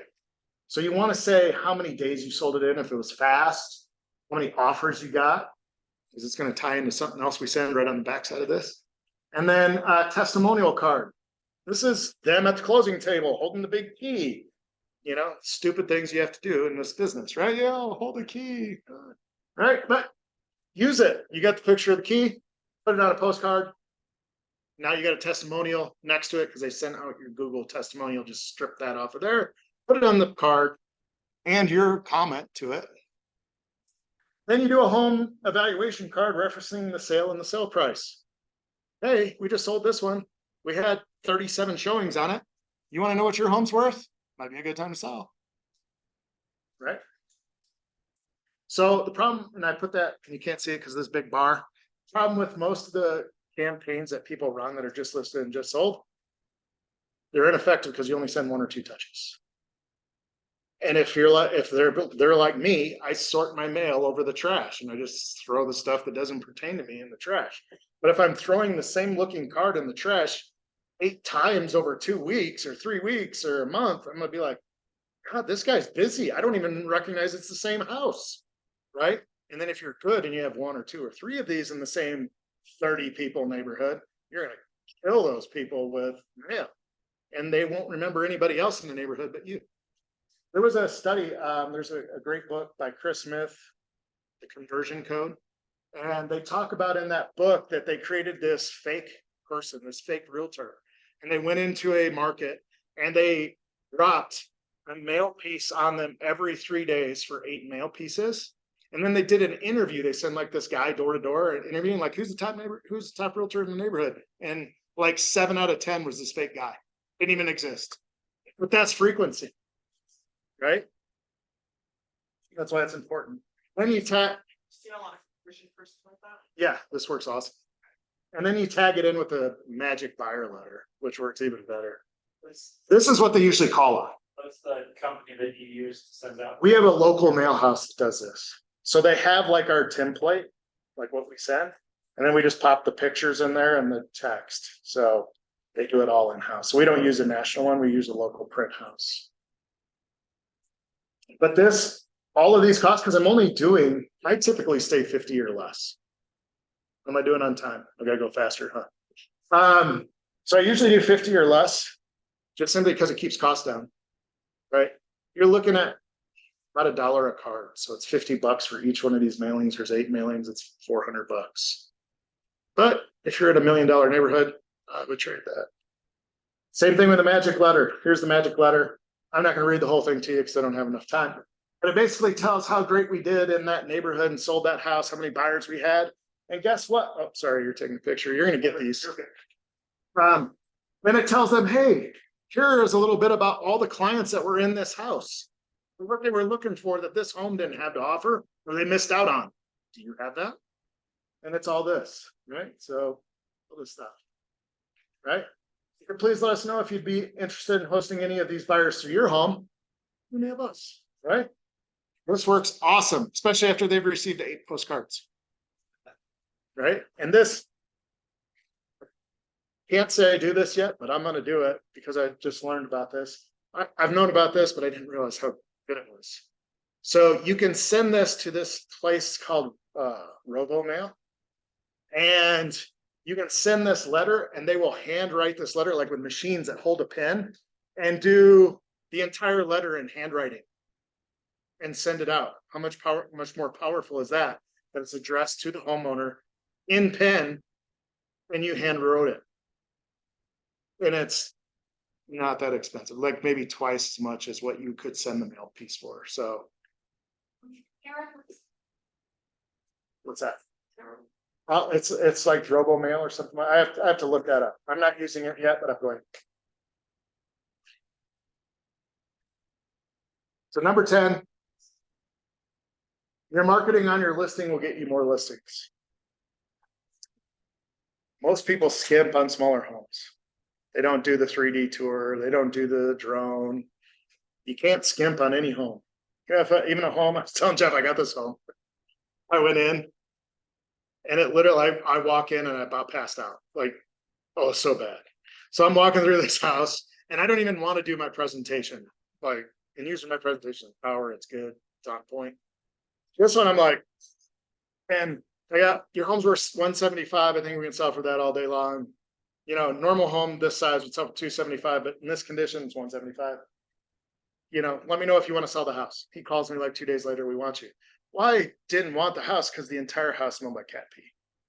And we were in the house and he's like, so I just want to ask you a question. I just had cleaners in here for like 2 hours. Do you smell? How does it smell? And I'm like, horrible. It smells like cat pee through the whole, like, he goes, well, we have litter boxes. They're like, they're not using them. They're using everything else in the house. They're not using the litter boxes. I promise you that. Because the entire, how could you say you clean this? He goes, no, I don't smell it. I go, you must just be used to it. My nose is on fire. There's no way you can't smell this. I go home and I'm like, hey babe, I was in this cat pee. She goes, I can smell it. Go take a shower. Give her your clothes. So, yeah, oh, awful. Anyways, even on that listing, professional photography, 3D tour. My wife had to use a clothespin on her nose throughout the whole house. So you should be doing this on every single house. You must use professional photography. You have to hire this out. Yes, our iPhones are really good, but they're not as good as a professional with good lighting, good equipment. They know what they're looking for. You have to do this. Why? Because it'll lead you to get more listings. People on Google and people on Facebook and Zillow and all those places aren't just there to buy homes. They're looking to see who's the best at marketing other people's homes. So you want to be that person. We had that, the one that the letter's about, the $1.2 million home in Keller. We did such a good job. We put it on as product, learn more, goes to the single page website, all that garbage. All the stuff that we do, we had a $985,000 buyer or seller call us on that. Hey, we liked your marketing. Would you come interview with us? I didn't know him. I've never marketed to him. Yeah, I will. We're going under contract today for $975. They saw the marketing we did before, got me another great listing. Stage the home. If you're not using a stager, you should be. You should have a local relationship with a stager that will do just a consult. Consult may cost you $250, $300. That means they go through every room. They do a list of all the things that they should do to the home, but they don't do any staging. Then you negotiate with the stager and with your client. What can stage? Do a 3D tour. We use Matterport. Have something to leave behind. This is honestly, absolutely, completely, totally worthless, right? Especially these flyers that are like all this 500-pound gloss, super gloss, high fold. I'm like, what a waste of money. Because you can get more than that on Zillow or on the internet or on MLS. Yet we do it too. We leave something that they can take with them. But ours is usually about our guarantees or, hey, take another look at this home on our 3D tour and it's got a link to it, right? We use a place called List Reports. I'll show you. Use text writers on the signs, text this number to get the 3D tour and all that. And we call them when they text it because it goes right to me. Use multiple signs. I use a 6-foot tall T-posted sign, big old sign. It's reflective. I don't put those stupid sign lights on them. They try to sell you at these conferences. What a waste of money. Just get the reflective one. When car lights hit them, boom, they glow in the dark. It's awesome. And I think it costs $10 more a sign. And then we use another sign that says everyday open house. Call this number for times. Guess what? Every home that's on the market is open every day. You just make an appointment. Same thing this is. We're just using the buyer's language against them. Everyday open house, call my office for times. Hey, what time are you gonna be in the neighborhood? 1 o'clock? Okay, 1 o'clock's when we're holding the open house. Come there at 1 o'clock. That's all it is. You're setting an appointment with that buyer.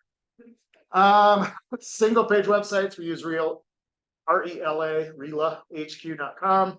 Use video. You should do a video of the front of the home, you talking about the home, walking through the home, showing the good parts about the house, all that stuff. We use CapCut to cut it all down, right? I want to do one video that's that's only 60 seconds or shorter so that I can post it on TikTok, YouTube Shorts, Facebook Reels, Instagram Reels. I'm everywhere with these homes.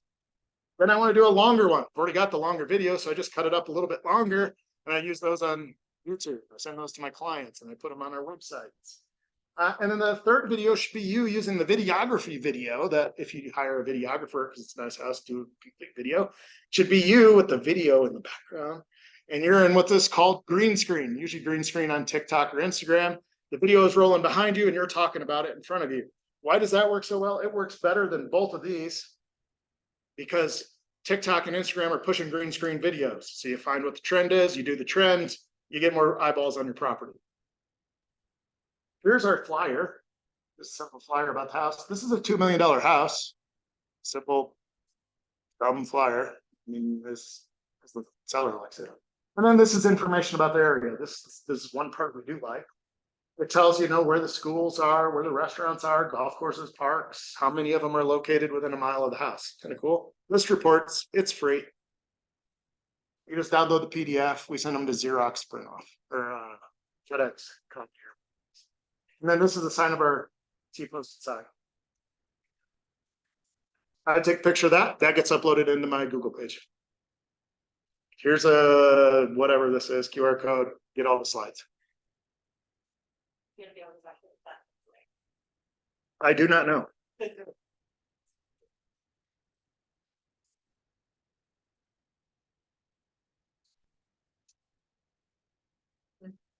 Oh, do I hide the video panel, Jeff?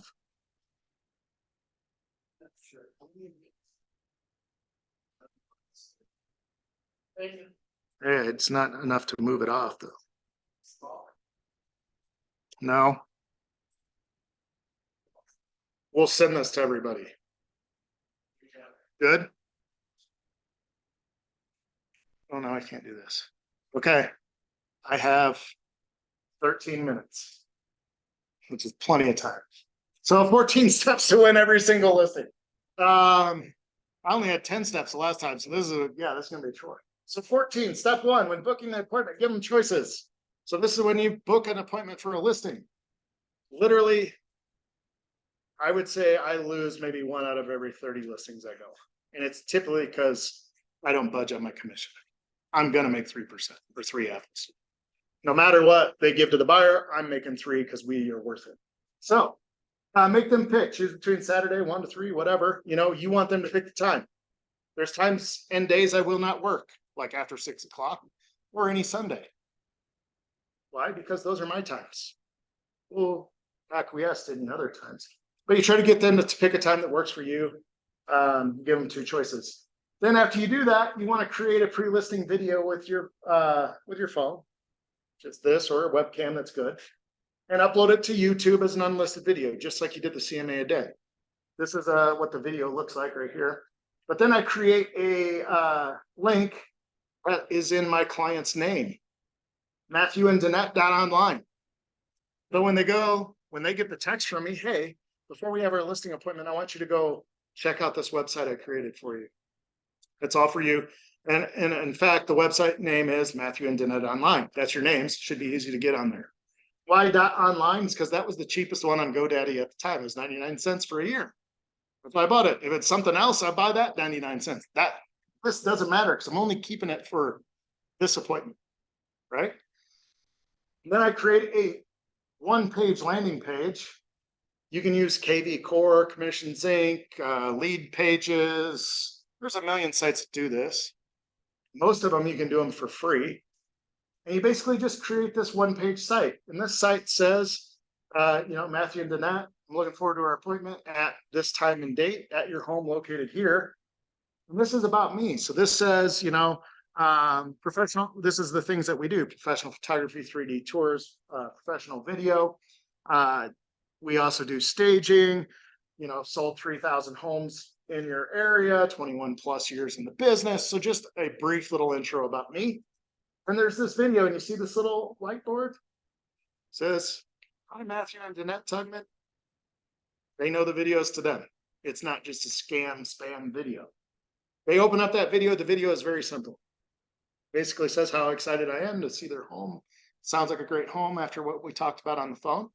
But I also want you to go look at these couple documents that are attached to the YouTube video. So you want to go to the bottom right corner of this webpage and click see on YouTube. So they go into YouTube, and in the comments, there's going to be a couple videos or a couple documents. One document's our 147 step listing model that we market your home with. The second video or second document is our equity presentation, how we get you the most amount of equity out of your property. These are all PDF files. If you go to this site right here, you can go get them. It's live, go get them, steal them, I don't care. Then another one is 88 laws of turbulence. When we talk about the 88 laws of turbulence, there are 88 different things that can happen in a real estate transaction that can kill it. This is why you shouldn't sell your home on your own. You should sell it with a professional, not somebody that's just new into the business, don't know what they're doing. I know how to avoid all 88 of these things so we get to the closing table. That document's in there as well. Hopefully you can review some of them. You don't have to read it all, but you can review some of them, see what we're about before we walk in the door. Most of the time, all of these are done. I walk in the door and they're like, okay, what do you think the home's worth? We've seen all your stuff. We want to sign the listing agreement. Just did one of these Tuesday. I had a flight at 11:30. I had a listing appointment at 9. I was out the door at 9:30 with a listing in hand. Never met them before. They did this. This is awesome. Step 3. Be early, be 15 minutes early to every single appointment so you can drive around. See if you missed anything on your comps. There's nothing worse than you're like, hey, what about the home at 123 Main Street? I'm like, hey, Frank, that's not on what I pulled up. What the heck's with 123 Main Street, right? So you can drive around, see, oh gosh, that one's not on my report, or what the features of the neighborhood are, because you can sell them back what they want to hear. People are, it's so awesome. I love the community pool that's just 2 blocks up. You didn't know that before 15 minutes ago, but I got here early, so I could do that. And then I show up to their house 5 minutes before our appointment. I want to hear the vacuum cleaner, because that's a pattern interrupt. Because they've already talked about, oh, we're not signing anything. We're going to be cool. We're not getting any good information. This is a big deal. We're not paying 6%. There's no way in heck we're paying that money for commissions. My pattern interrupt is show up early, and they're like scrambling, like, oh my gosh, we didn't expect sort of. Yeah, I'm super excited. I'm always early to everything. Sorry. I was taught if you're early, you're on time. If you're on time, you're late. That's how I run my business. And no one's going to be upset with that when it's their time, right? That's step 4. Step 5, turn on your laptop, make small talk, set it on the table. You do not want to do a presentation in a living room on the couches. You want to do it at a table, at a professional space. 4 was show up 5 minutes early. I just forgot to click the button. 5, turn on your laptop, make small talk, click on the listing presentation. You're establishing where this is going to take place, right? It's not going to take place in your lazy boy. That's not going to happen. Step 6, ask the seller for the quick tour of their home. Make physical notes. Yes, I have a notepad, like a ugly yellow legal notepad that every one of my homes go into that I never look at again after I take notes. But I'm taking notes. Oh, you use 3/18 inch nails? No way. I only use 1/16. What's going on? That's a C personality. They're very detailed. Right? So you're trying to figure out what kind of person they are when they're leading you through the home. Are they extremely detailed? They're a C. I know how to present to a C. I'm going to give them every stat, every detail, every little bitty thing about the neighborhood. Maybe they're an S. Oh, they're very secure, safe, quiet. It's hard to break down those walls. So I'm going to talk very small. I'm never going to push them into making an appointment or signing this listing agreement. I want you to pray about this, because I'm going to pray about it too, because I want a good relationship with you. Right? So when would be a good time for me to talk about to you? 2 days, 3 days? What do you need to pray about this for, so God leads you in the right direction? That's best. They're energetic, high energy. They talk about parties, all the things they do on their video, how many people they've hosted in their Christmas party, Super Bowl party, whatever. They're not. Talk to them completely different than any of these. D, they don't want to talk at all. Like, give me the numbers. They are cold and to the point. Give me the numbers. We can figure that out. 90% accuracy by taking a 5-minute tour of their house. By the way, they're taking me through the house. The D's like, go look at the house. I got some work to do. The I's like, oh, we had this great Christmas party the other day. And the C is like, we use this kind of nail or this kind of screw. And the S is like, I don't really have any people over at my house because we're really, we're a quiet family, and we only have a few friends.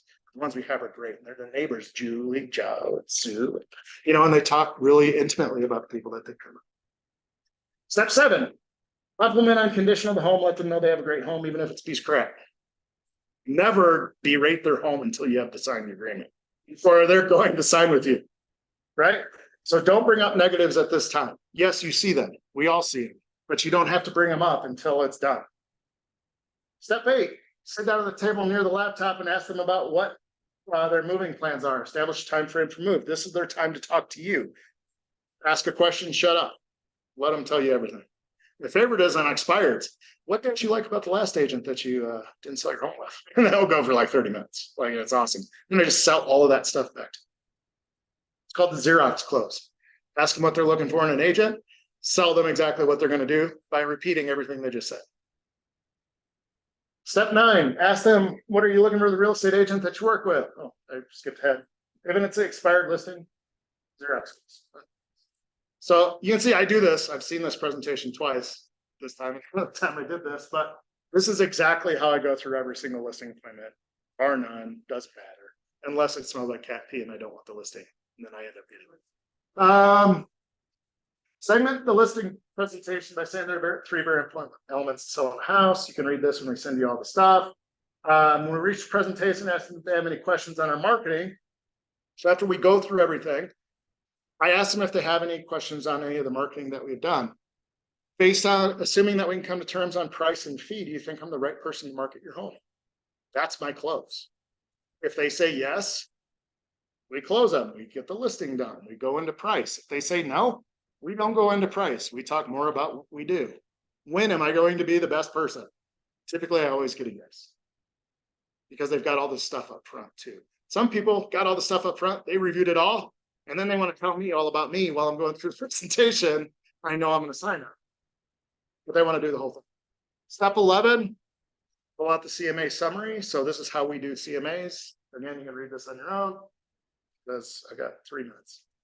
Step 11. So we only use active, pending, and closed. We don't use expireds. Select 4 or 5 homes that best match what they're looking for. I'm going to ask questions now after looking over all these recent home sales. Can we see a home? Can you see your home falling between X and Y? What do you think your home's going to sell for? I asked them. Well, that's why we brought you in here. I know, but after what you've seen, what do you think your home is worth? I'll tell you what I think in just a second. Person that talks first after that question loses, right? And then we pull up a net sheet. So we have a company, several companies do this. Our title company is Independence Title that we run with this. But it's basically, we can pull up their seller stuff. We freeload all of our commissions and things like that in there. Tell them the sales price, what they owe. Here's your taxes. Do we prorate them? Are those prorated or not? So do you escrow those? Do they add back on to this number? Closing costs. Here's what you're going to do. And then we can get a full report and we send this to them in text. So right in front of them, we do all this. Right? I don't do this beforehand because I don't want them thinking, and I'll go right in. Oh, here's commissions. They're the biggest thing. I'm not gonna lie, they're the most expensive, but we've shown you how we can get you more money than anybody else. So we make our commissions more valuable to you than the commission is to me. All right, so that's that. Just do that on your Phone. Yeah, I do it right on my phone. Yep. And if you want to see it after we're done, I can show you the app. It's super slick. And most title companies, like we have several that use this. Independence is one I just signed up with first. And I don't even use them the most close. That's this. You're saying, we'll take the Zoom off and you guys can't take pictures of it. Yeah. Cool. Yeah, this is a picture, but we'll email those. We can. Any there's a lot. I know I flew through that, so I apologize. What questions do you guys have? For Aaron, anything?